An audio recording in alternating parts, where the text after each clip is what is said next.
Some people have heightened intuition, like they're very in tune with it. Some not. So they might need to do a little more removing of the layers of how I'm supposed to be. How should I do this? How should I say this?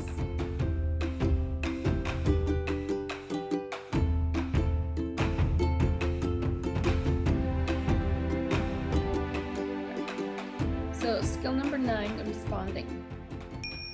This is where the meat of the coaching is.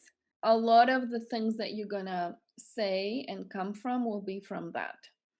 So, we categorize them in 4 different categories. The responding, we call it the low risk responses, the moderate risk responses, the high risk responses, and the very high risk responses.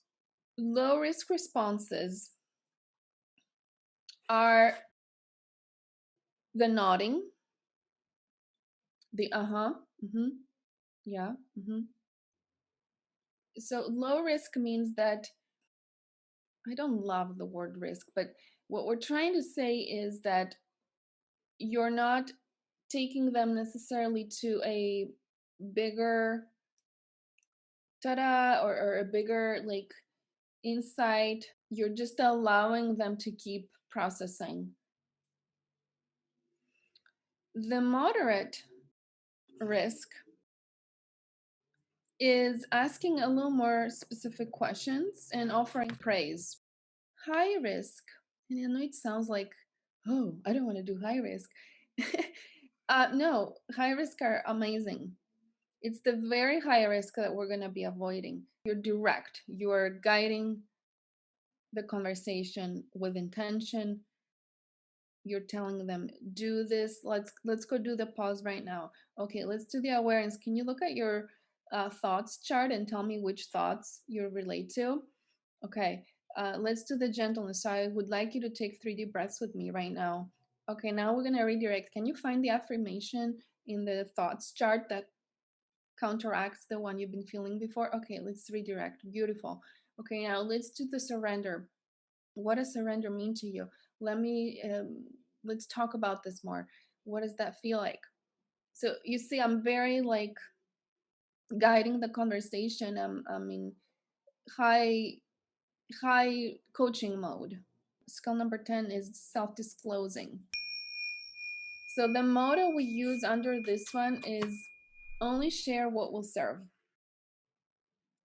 So be aware when you do share about your life that it's not just because you want to vent and have your own moment of sharing, or that you want to brag about something, or you want to prove that you're somebody, but that you want to share.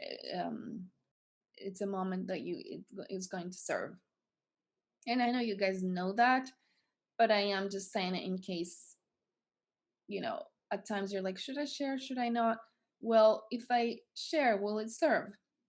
So ask yourself that. And then if you feel full on, yes, it will serve, then go and share. Keep it brief.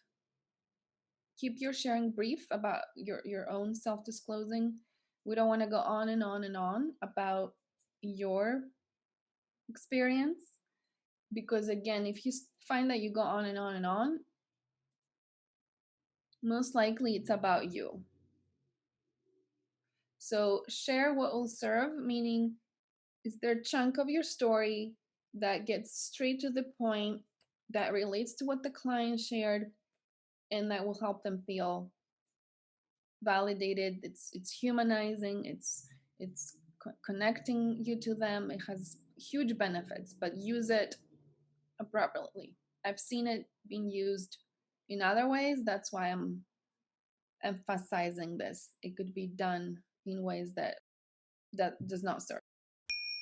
Number 11 is intuition, is my favorite. And that's where you really tune into your own intuition. It's where you really are trusting what's coming through for you.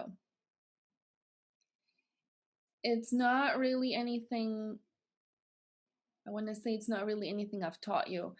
It's things that you've experienced in this program. It's things that have become you. but it's also not necessarily